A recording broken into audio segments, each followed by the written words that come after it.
boa noite. Boa noite. A inflação em queda reduz o reajuste do salário mínimo para o ano que vem. O governo decide adiar o aumento para os servidores. E aumentar a contribuição deles para a Previdência. Motorista que só diminui a velocidade para passar no radar vai ser identificado em São Paulo. Um projeto prevê provas no trânsito na habilitação para dirigir motos. Divulgados números da violência do Brasil em 2016. A cada hora, 7 pessoas assassinadas. Um clima de lava-jato em Washington. O ex-chefe da campanha de Donald Trump à presidência é preso, acusado de conspiração contra os Estados Unidos e lavagem de dinheiro. O Ministério Público da Espanha denuncia o ex-líder da Catalunha por crime de rebelião. E a Bélgica oferece asilo político a ele. O presidente Michel Temer deixa o hospital em São Paulo. E a concentração de CO2 na atmosfera terrestre bate recorde. O Jornal Nacional está começando.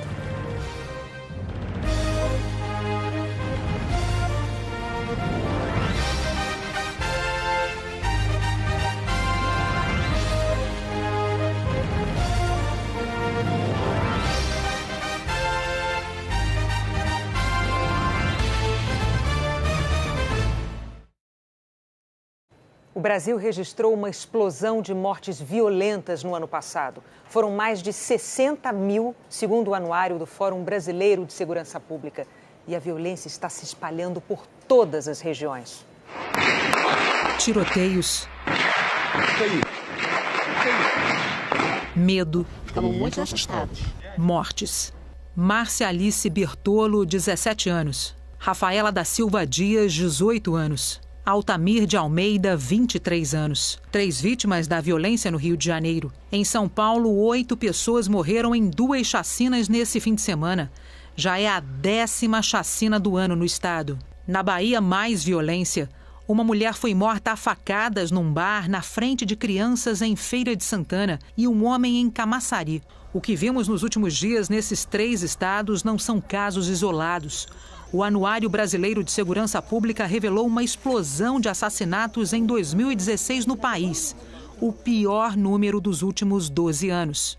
Tempos atrás você costumava ouvir: não vá a tal lugar, é muito arriscado, não saia de madrugada porque é perigoso, mas faz tempo que não há hora, não há lugar. No ano passado foram quase 62 mil assassinatos, média assustadora, 7 por hora. Isso representa um aumento de 4,6% em relação a 2015. Os números cresceram e a sensação de insegurança também. O que o anuário traz hoje é uma verdadeira tragédia para o Brasil, é que pela primeira vez na história o país supera a marca de 60 mil mortes violentas intencionais. Se nós tivéssemos políticas públicas coordenadas, integradas entre União, Estados e municípios, entre Poder Legislativo, Executivo e Judiciário, polícias, Ministério Público, e cada um hoje acaba cuidando só do seu pedacinho, trabalhando muito, mas conversa muito pouco, articula muito pouco e fica quase que a população no meio, refém do medo. Estados com grandes populações como Bahia, Rio de Janeiro e São Paulo registraram a maior quantidade de mortes violentas. Segundo a metodologia usada pelo Fórum Brasileiro de Segurança Pública, este índice inclui agressões e roubos seguidos de morte, homicídios e mortes em operações policiais. 14 das 27 capitais registraram aumento no índice. E o Fórum afirma que os assassinatos cresceram ainda mais no interior do país. O Fórum analisou também a taxa de mortes violentas por 100 mil habitantes. 3 estados do Nordeste têm as maiores taxas: Sergipe, Rio Grande do Norte e Alagoas. Enquanto os crimes contra a vida aumentaram, os gastos com políticas públicas de segurança diminuíram. A pesquisa mostrou redução de 2,6%. O governo federal foi quem mais deixou de gastar. A conclusão do estudo: mudanças são necessárias. Em primeiro lugar é pensar a segurança não como um tema exclusivamente de polícia, articulando outras esferas e outras atividades, baseada na inteligência e na investigação, vendo no que deu certo nos outros países. Em segundo lugar, tentando romper a ideia de que segurança é enfrentamento violento. Segurança e inteligência. Caso a gente não tenha coragem de falar de segurança de uma forma diferente, a nação, o país, enquanto uma nação soberana, corre sérios riscos, porque afinal de contas nós estamos matando nós mesmos. Na página do Jornal Nacional na internet, você tem mais informações sobre o estudo do Fórum Brasileiro de Segurança Pública. A insegurança pública é uma realidade triste nos centros urbanos e também no meio rural. Da fazenda do seu Luiz Carlos, os ladrões levaram 41 bois, animais adultos com 15, 16 arrobas, prontos para serem abatidos. E olha que ele cercou o lugar de cuidados. Eu tenho lá cerca de tela, tudo, e o funcionário, na hora de abrir o portão, foi surpreso por 3 pessoas com 2 pistolas e um revólver. Os números da Secretaria de Segurança Pública confirmam o crescimento desse tipo de crime em Mato Grosso. Entre janeiro e agosto do ano passado, foram mais de 230 furtos e roubos de gado. Este ano, o número subiu para quase 300, alta de 24%. Rapidamente, eles conseguem passar essa carga adiante, né? O produto de roubo ou de furto. Vendem muito fácil. Vende muito fácil, comercializa-se muito fácil. Então, o dinheiro vem de forma fácil. As propriedades são muito grandes e os rebanhos também. Mato Grosso tem a maior concentração de cabeças de gado do país, 30 milhões de animais, uma riqueza e uma fragilidade. Muitas vezes o dono só vai perceber que foi roubado na contagem para a vacinação obrigatória, que acontece 2 vezes por ano. Outro risco, a proximidade das rodovias. Dá para os bandidos acompanharem a rotina dos funcionários sem serem notados. Foi o que aconteceu quando levaram bezerros desta propriedade na área rural de Cuiabá. E tirar os animais daqui, olha, não é coisa pouca não, é trabalho dos grandes. Aqui começa a área destinada aos animais. Daqui desse ponto até aquele outro lá, olha, conhecido como atracadouro, que é por onde os animais embarcam nos caminhões, é uma distância bem razoável, daí uns 50 metros. Na noite dos roubos, 3 caminhões se enfileiraram aqui, levaram 110 cabeças de gado. E ninguém viu para contar os detalhes. Os empregados foram feitos reféns durante horas. A ousadia dos bandidos aumentou muito em função de impunidade e facilidade dessa ação. Para os produtores, há cada vez menos alternativas. Está todo mundo sendo roubado. E nós estamos sentindo totalmente inseguros, sem condições de produzir. Então é muito desmotivador e desanimador viver numa situação dessa. A mãe do adolescente que atirou contra colegas de escola em Goiânia prestou depoimento à polícia hoje, em Goiânia. Era o depoimento mais esperado. A mãe do adolescente chegou acompanhada do marido. Os dois são policiais militares. Licença. A sala do delegado ficou trancada por quase 3 horas. Na saída, ela também não quis comentar o caso. Segundo os investigadores, a mãe do adolescente chorou bastante no depoimento e disse que o filho não reclamava de bullying. A pistola que ela usava no trabalho e as munições ficavam guardadas em casa. Foi essa arma que o filho levou para a escola para cometer o crime. 2 estudantes morreram e 4 ficaram feridos. Não houve negligência. Eu posso lhe adiantar que essa arma estava bem acondicionada e a arma sempre desmuniciada, arma num lugar, munição no outro, tudo seguro. O atirador está internado numa unidade para menores infratores de Goiás. 2 adolescentes baleadas ainda estão no hospital. Marcela Rocha e Isadora de Moraes. Elas têm 14 anos. A escola onde aconteceu a tragédia reabriu hoje. A turma do 8º ano, alvo do ataque, só retorna amanhã. Mas os alunos vão estudar em uma outra sala de aula. A partir de agora, o local onde aconteceram os disparos vai ter uma outra finalidade. A ex-sala do 8º ano hoje vai ser uma sala de artes e criação de todo esse movimento lúdico aí, de trabalho com esses alunos. Depois de 10 dias, Lucas voltou à escola com um presente. Para agradecer que voltaram às aulas. Eu quero ver meus amigos e voltar à rotina de aula. A partir dessa semana, a Prefeitura de São Paulo vai identificar o motorista que só respeita limite de velocidade quando passa pelo radar. Tá na placa e o aplicativo avisa. Tem radar à frente. Para muitos motoristas, a reação é automática. Dou uma diminuída. E quando passa o radar? Dou uma aceleradinha. É mesmo? Sou sincero. Todo mundo faz isso. É com esse freia-acelera nas proximidades dos radares que a Prefeitura de São Paulo quer acabar.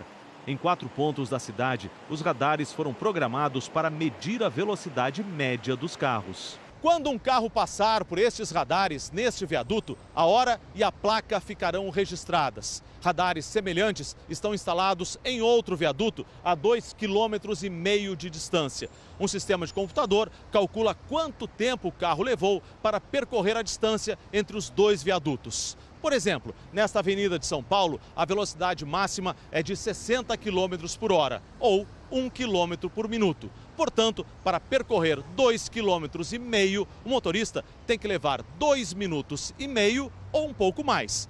Se fizer menos do que isso, significa que pisou no acelerador no meio do caminho. A ideia de controlar a velocidade é uma ideia de segurança. Se uma via tem uma velocidade máxima, é porque os engenheiros disseram que esta é a velocidade segura. A velocidade média nos permite controlar o cumprimento da legislação durante um tempo. Portanto, as pessoas que respeitarem a regra aqui estarão oferecendo maior segurança a si próprias e a terceiros. Não vai ter multa porque esse tipo de medição de velocidade não está previsto no Código de Trânsito. A Prefeitura vai mandar uma carta para os motoristas. Avisa que eles excederam o limite de velocidade, mas informa que não serão punidos. O CONTRAN, Conselho Nacional de Trânsito, aguarda uma resposta da consultoria jurídica do Ministério das Cidades para saber se pode regulamentar a fiscalização por velocidade média. Alguns motoristas estão desconfiados. Vai cobrar depois. Eu estou sendo verdadeiro. Tem um jeito de evitar a cartinha da Prefeitura. É só seguir o que está na placa, mesmo depois que ela sumir de vista. Eu acho que seria uma boa, sim, porque devido aos acidentes, muita imprudência, eu acharia uma boa. Andar na linha. É bom, sempre bom, não é? A formação dos candidatos à carteira de habilitação vai mudar, principalmente para os futuros motociclistas.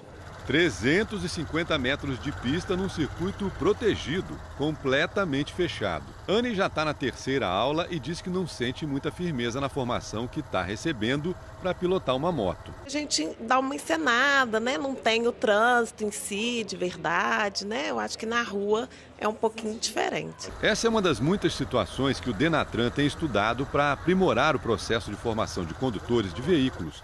E, com isso, tentar diminuir o grande número de acidentes. Hoje, a sociedade brasileira paga uma conta muito alta, que são 50 bilhões de reais todos os anos, causados pelos acidentes de trânsito. São mais de 38 mil mortos, são 500 mil pessoas que ficam sequeladas pelo trânsito. E esta conta, a solução deste problema passa necessariamente por um novo modelo de formação do condutor. Uma das principais mudanças é em relação às motos. Deve virar item obrigatório ter aula e exame de direção também na rua. Só a pista eu acho que não é suficiente, tinha que ter umas aulas lá fora, mesmo que o preço aumente um pouco. A parte teórica da formação para carro e moto será dividida em duas. Vai ter 34 horas que são básicos, 34 horas aulas, e depois você vai ter 26 horas aulas que são específicas. Se ele vai dirigir moto, vai falar exatamente sobre direção defensiva com a moto, os procedimentos de como conduzir uma moto, se for do carro da mesma forma, e vai sair daquela forma genérica. Quem for reprovado no exame pode ter que ir para a recuperação.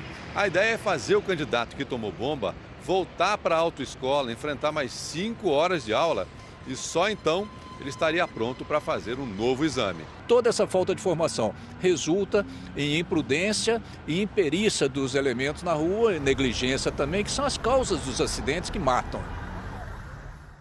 Ainda esse ano, as regras novas vão ser encaminhadas para avaliação do Conselho Nacional de Trânsito. A Agência de Meteorologia da ONU divulgou hoje que a quantidade de gás carbônico acumulada na atmosfera chegou ao maior nível em 800 mil anos. No ano passado, essa concentração subiu numa velocidade recorde por causa de uma combinação de atividades humanas, como a queima de combustíveis fósseis, por exemplo, e o desmatamento, e também por causa do fenômeno El Niño, que causou seca e diminuiu a capacidade das florestas e dos oceanos de absorverem dióxido de carbono. A direção do Parque Nacional da Chapada dos Veadeiros, em Goiás, considera controlado o maior incêndio já registrado na reserva. Os 20 dias de trabalho intenso dos brigadistas e as chuvas desse fim de semana ajudaram no combate às chamas. Uma nova análise das imagens de satélite apontou que o fogo consumiu 66 mil hectares, cerca de 27% da área. A reabertura do parque aos turistas deve ser nesta quarta-feira. Vamos agora lá para São Paulo, porque a Maju Coutinho tem informações sobre a previsão do tempo lá na região da Chapada dos Veadeiros. Oi, Maju, boa noite. Renata, boa noite para você, para o Bonner e para todos. Nós avisamos sobre a chegada dessa chuva por lá no final de semana. Bom, amanhã tem mais chuva para a região do Parque Nacional da Chapada.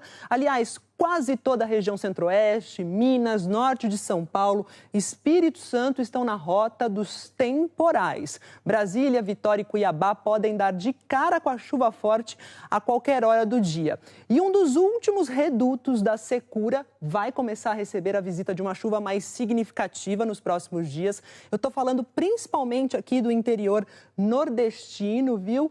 De alguns estados nordestinos, é que está voltando a entrar em cena um fenômeno que ocorre longe da gente, mas influencia o tempo em parte do Brasil. Trata-se de uma onda atmosférica que tem um nome grande aqui, que se desloca lá do Oceano Índico, no sentido leste, vai provocando chuva aí por alguns lugares onde passa. Aqui no Brasil, esse sistema favorece a chuva principalmente no interior do Nordeste. Veja só algumas cidades que serão brindadas pela volta da chuva. Teresina, que só viu sol por aí, com 33 graus. Também sobra um pouco de chuva lá para o Tocantins, com 33 em Palmas. E Barreiras, que fica no oeste baiano. Mas vale lembrar sempre, Renata, que apesar de bem-vinda, né, essa chuva aqui de alguns dias não resolve aquela seca de muitos anos, né? Mas pelo menos é uma boa notícia aí para o interior do Nordeste, né, Maju?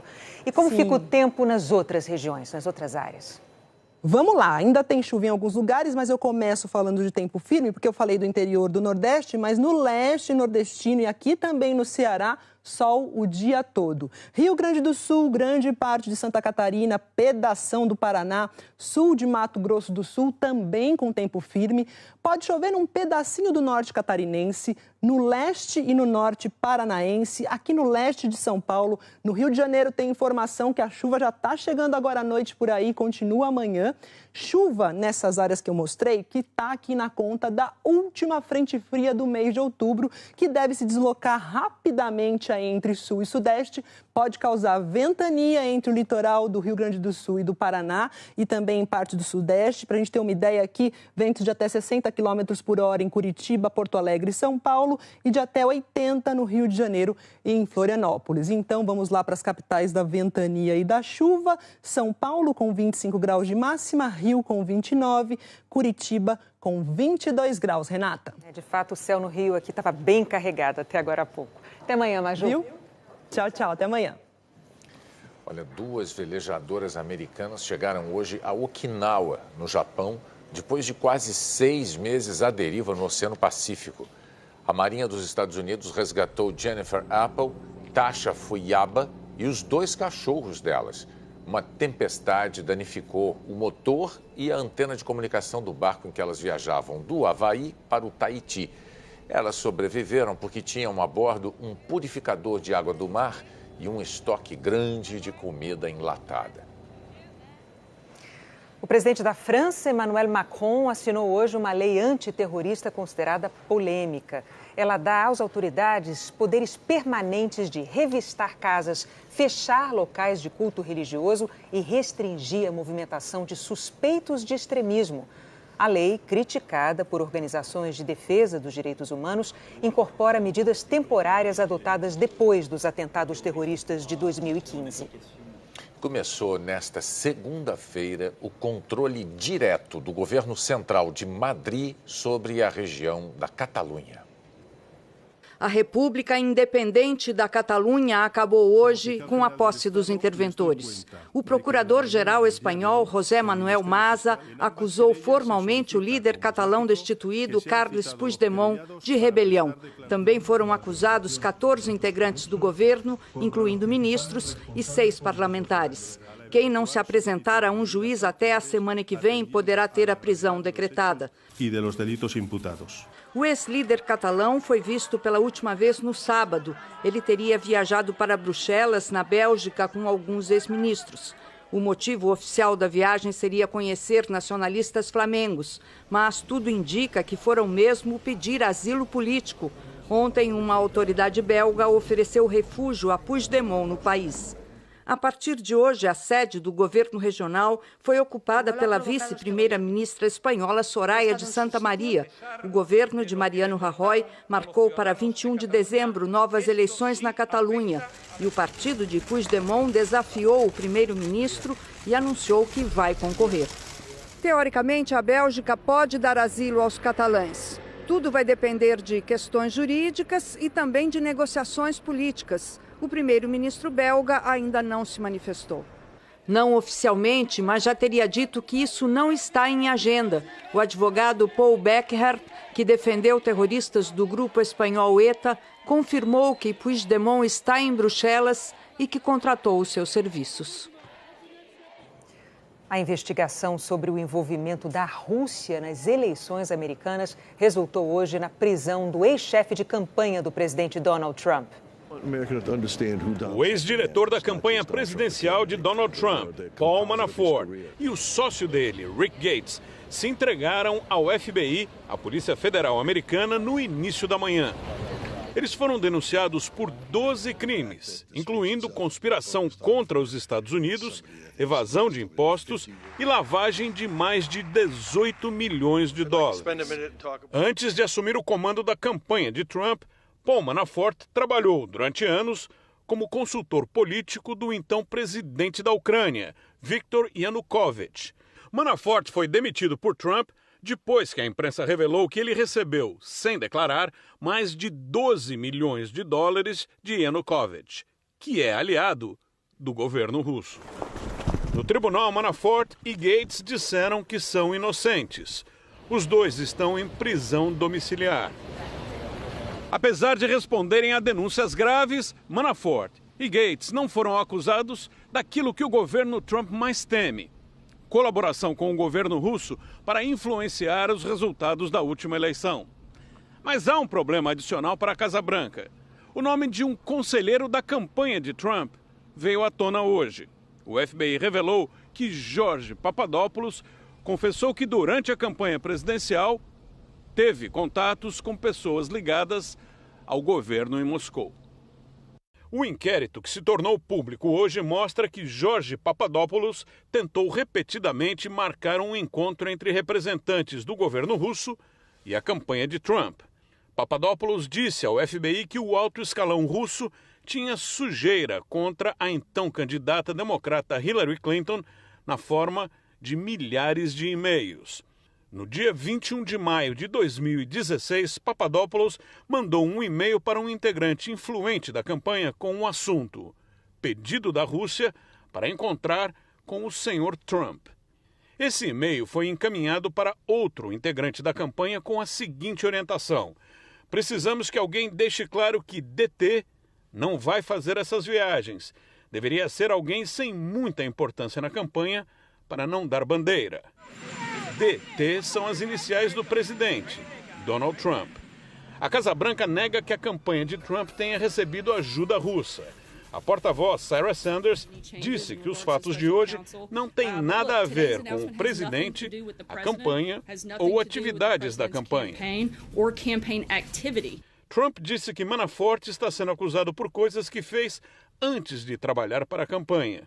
E perguntou por que Hillary e os democratas não são o foco da investigação. Na semana passada, o jornal The Washington Post revelou que durante a disputa eleitoral, a campanha de Hillary e a direção do Partido Democrata pagaram por um dossiê. O documento detalha informações comprometedoras que o governo russo teria contra Trump.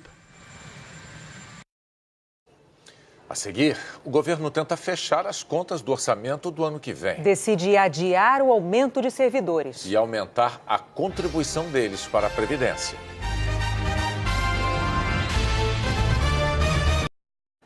A polícia prendeu em Goiás e no Distrito Federal suspeitos de fraudar concursos públicos e o Enem. Candidatos pagaram até R$ 375 mil para passar no concurso de delegado em Goiás. A quadrilha atuou no Enem no ano passado e se preparava para agir na prova do próximo domingo. O INEP declarou que reforçou a segurança do Enem. Um projeto do Hospital das Clínicas de São Paulo vai ajudar de uma forma nova a reabilitação de pessoas que perderam movimentos do corpo. Era uma festa de aniversário de criança, mas quando o desafio de um engenheiro se junta com o de um fisioterapeuta, não há guardanapo que resista. Eu tinha 5 dias para chegar numa solução que tinha a ver com saúde, aí eu fui atrás do meu cunhado que trouxe inspiração para a gente fazer isso. Tinha que ser na festa de aniversário da filha dele, né? Assim nasceu o esboço de um projeto de ponta e muito barato para ajudar na reabilitação de acidentados e deficientes físicos. O processo de reabilitação, envolvendo exercício de fisioterapia ou exercício de terapia ocupacional, a gente necessita que o paciente realize esse exercício de forma contínua. 1 ano e meio depois, aquela conversa na festa de aniversário já é realidade aqui no Instituto de Ortopedia do Hospital das Clínicas de São Paulo. Realidade virtual, mexendo com a vida real de pessoas que perderam movimentos do corpo. Francisco era cirurgião, ficou tetraplégico num acidente durante um treino de luta marcial. Há mais de 1 ano ele faz terapias de reabilitação, necessárias, mas cansativas. No começo você faz tudo, mas com o passar do tempo essa repetição se torna bem maçante. Que tal então fazer os exercícios assim, jogando? Isso me ajudou bastante, sou bem mais independente agora. Eu consigo me movimentar sozinho, alimentar, escovar os dentes, pentear cabelo, tudo isso eu consegui com a ajuda da terapia ocupacional e da fisioterapia e fortalecendo com essa realidade virtual. Esses óculos de realidade virtual são feitos de papelão, com lentes que custam R$10, mas podem ser feitos até com fundo de garrafa PET. Uma versão de baixo custo do bracelete que capta os impulsos elétricos do paciente que está jogando vem sendo desenvolvida no laboratório, que já faz próteses baratas em impressoras 3D. A equipe que está trabalhando no laboratório de reabilitação vai disponibilizar de graça o aplicativo do jogo, que poderá ser baixado em qualquer celular. O produto, ainda em desenvolvimento, já está chamando a atenção em feiras de tecnologia como essa em Dubai. O empenho agora é para finalizar o projeto e espalhar a novidade. Levar essa tecnologia para o SUS, ou seja, mesmo remotamente, o paciente que esteja em outro estado ou que esteja em outro lugar, que ele tenha acesso a isso, que ele possa fazer os treinos dele junto com o profissional que estiver acompanhando, no processo de reabilitação. O governo reduziu a previsão de reajuste do salário mínimo no ano que vem. E para fechar as contas, vai enviar ao Congresso um pacote com novas medidas de arrecadação e de corte de gastos.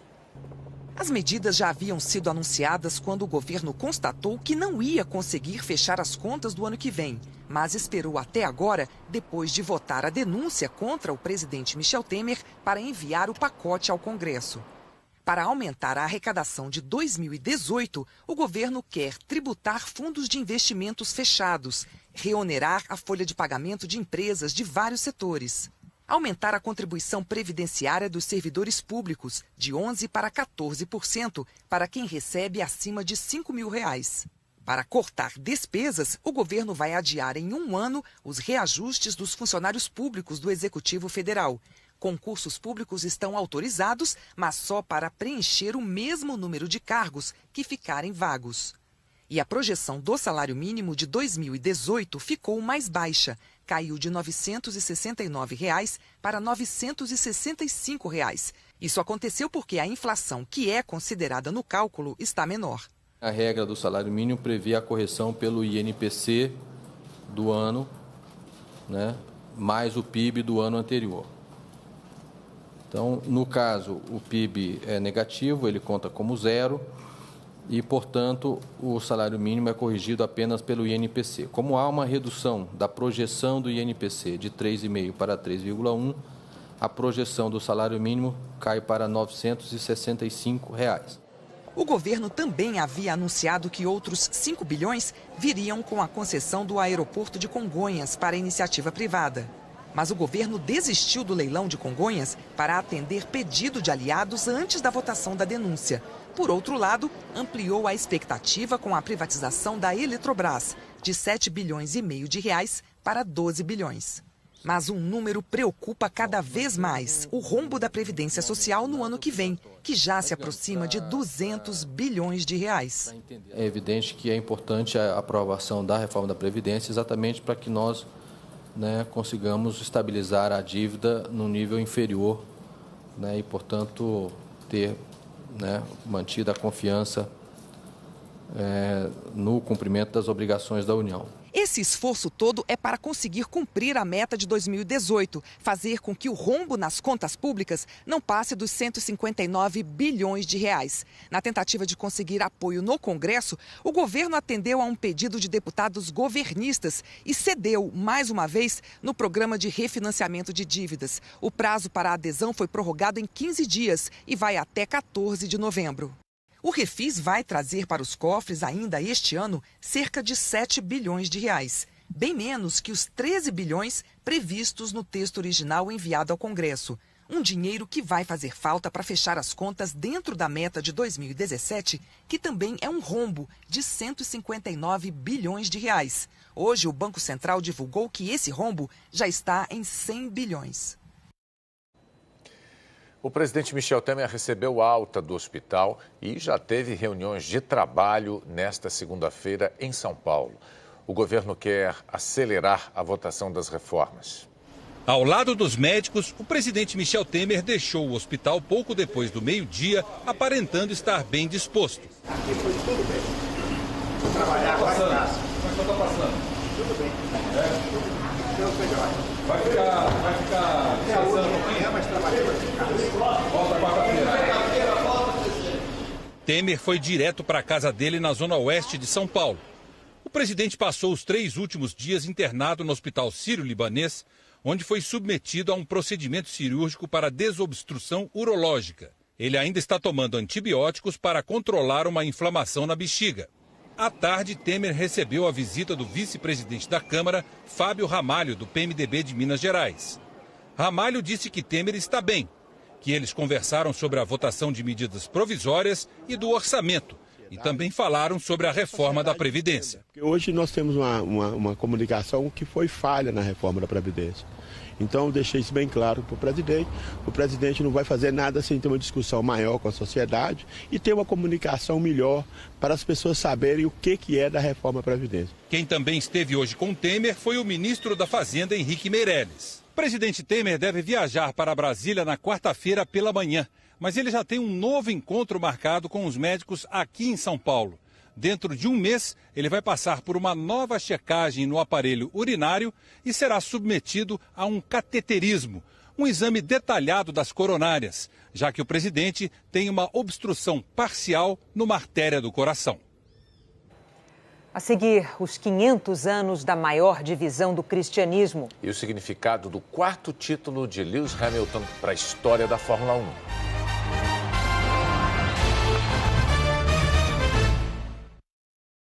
O inglês Lewis Hamilton não precisou nem subir ao pódio no México para se tornar um personagem ainda maior na história da Fórmula 1.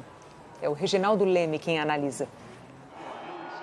O 5º piloto em 67 anos de Fórmula 1 a chegar a 4 títulos mundiais.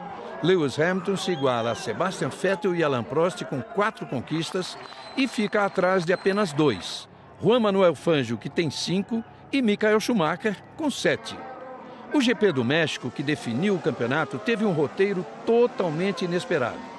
Hamilton e Vettel se tocaram logo na terceira curva.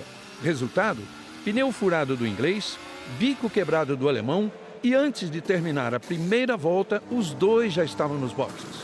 O que restava aos candidatos ao título era partir para o tudo ou nada. Vettel tinha uma missão quase impossível: terminar pelo menos em segundo para se manter vivo na disputa. O alemão fez 16 ultrapassagens, mas não conseguiu mais do que um 4º lugar. Hamilton ganhou 10 posições, inclusive num duelo difícil contra Alonso, e terminou em 9º. A pior colocação dele no ano, mas suficiente para comemorar o título. Não foi como ele queria, mas sobrou emoção. Hamilton levou as mãos à cabeça, chorou, agradeceu, ganhou palmas do adversário Vettel e uma mensagem pelo rádio do amigo Neymar em inglês. Hey Lewis, it's Neymar. I'm happy for you, bro. For World Championship. Winner! Daqui a 2 semanas, aqui no GP do Brasil, nós teremos pela primeira vez na história da Fórmula 1 2 tetracampeões dividindo a pista, Hamilton e Vettel. E foi justamente em Interlagos que o inglês conquistou o primeiro título, dando início a essa trajetória de sucesso. Agora fica para nós a expectativa de saber até onde esse Hamilton, mais maduro e em plena forma, ainda pode chegar. Fiéis do mundo inteiro celebram amanhã os 500 anos da Reforma Protestante. São muitos os eventos que comemoram a data. Hoje, por exemplo, no Senado Federal, religiosos participaram de uma sessão especial com a presença do coral da Igreja Presbiteriana de Brasília. A Câmara Municipal de Juiz de Fora, em Minas, fez uma sessão solene também. E houve um culto agora à noite na Igreja do Nazareno Central de Campinas, São Paulo, que reuniu fiéis das igrejas luterana, presbiteriana, metodista, batista e anglicana.